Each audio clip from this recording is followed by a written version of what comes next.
Kirim cerita horormu, biar kami buatin videonya. Hai horror lovers, pernah ngalamin kejadian aneh?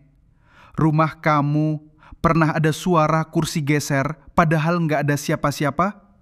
Atau mungkin tiba-tiba AC nyala sendiri, tapi listrik belum dibayar? Tenang, kamu gak gila. Bisa jadi kamu lagi diperhatiin sama yang tak kasat mata. Atau pernah ngalamin kejadian yang bikin merinding? Diganggu pas lagi sendirian, denger suara aneh tengah malam, atau lihat penampakan yang bikin jantung lompat ke ubun-ubun?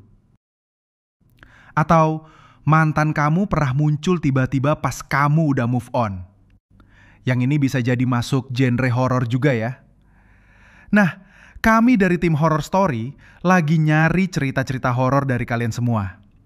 Cerita bisa dari pengalaman pribadi, teman, tetangga, mantan juga boleh.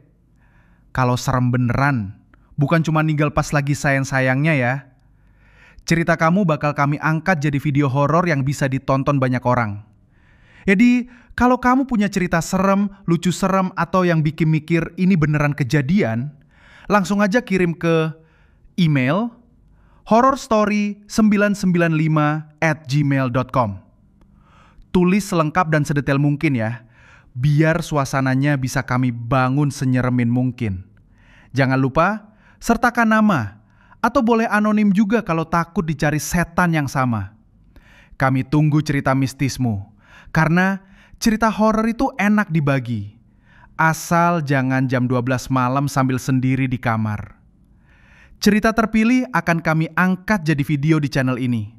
Dan siapa tahu, kisah kamu bakal jadi favorit baru para pecinta horor. Yuk, jadi bagian dari Horror Story.